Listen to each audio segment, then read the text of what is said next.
Hey, it's Big T. Today I'm going to play around with a fly that's good in the winter time. Just a good old egg pattern. I'm going to tie this a couple ways though. Hopefully we've got time where the video won't be too long. They're really easy, quick ties. But I think materials are key. This is a size 16 jig hook. It's got the upturn hook point. I call that the jig claw. Size 3.0 millimeter tungsten bead in red. And I'm using a red 140 denier thread. I like the heavier thread. This is a Danville because I am going to cinch down on this a little bit hard. This is, and I don't tie all the way back to the hook bend, just about a quarter of the way back at most. This is McFly foam in a fluorescent peach.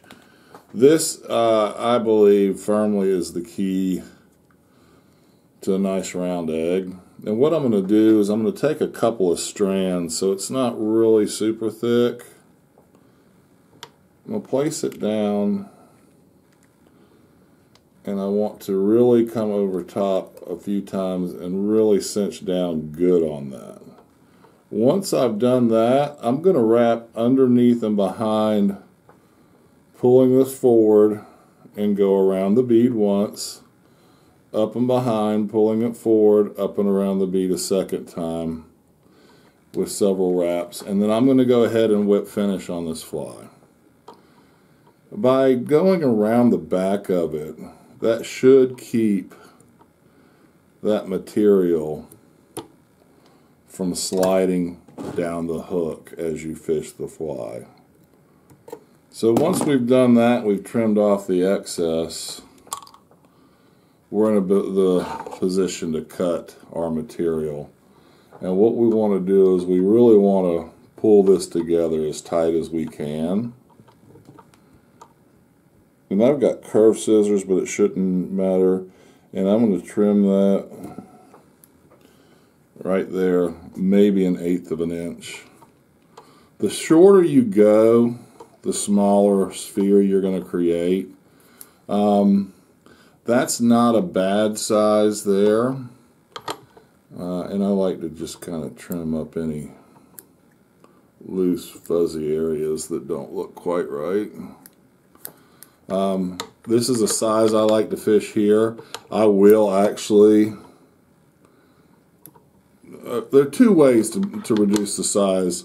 One is to cut short of the other is to reduce the amount of material. Instead of this thickness, say cut that in half if you wanted a much smaller egg. That's a good size. That's probably what I'd call a standard size, but I will certainly cut down on that and fish smaller eggs as well. Don't be afraid to tie those without weight. Sometimes the lack of weight, just kind of floating around through the water column, will be the preferred method of fishing that fly. This particular fly, or variation, is simply going to have what they call a veil on it. Start my thread the same way, securing it in but not tying back too far, and leaving that up by the bead. And this time I'm going to take just a pinch of glow bug yarn in white. And this is what that's going to look like. It's a UV yarn, and it can be used for Y2Ks. A good friend of mine, Ben, created a pattern called the Trout Brain, which is phenomenal on large fish. And what I'm going to do is I'm going to poke this in right through the center of the bead, because what I want is I want that material to wrap all the way around that bead and that hook shank. And I'm going to come in and secure that real good and trim off this back end excess here. Once I've trimmed that off a little bit, and again secured that down, I'm going to keep this up front for now, and I'm going to come back with this McFly foam and do the exact same thing. Tie it down really good. Playing with a new vise, got a Norvise, and it little bit of a learning curve, but so far I really enjoy it. I'm going to come around that way and back, over top, around and back and over top. And again, we're really going to try and get this material tight together before we cut it with our scissors. That wasn't as clean a cut, but that's all right. This is where, if you've got any hair cutting skills, you can put that to the test. Get your cosmetology license. This one, it really does not matter nearly as much. And honestly, I don't know if any of them matter. How spherical you end up getting that. Because what we're going to do is we're going to come back and we're going to cover up that egg with this white glow bug material. And it's going to create what they call a veil. So that's a pretty ugly egg, but we're going to roll with it. It'll catch fish.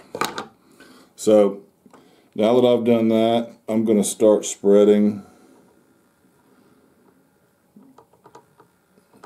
the veil back behind the egg like such, and I'm going to come up behind the bead and wrap. Pull that material out. I don't necessarily like it to be all even like that, so I'm gonna take this veil and I'm going to cut the bottom pieces and the top at angles. And that's going to create more of a tapered look to it.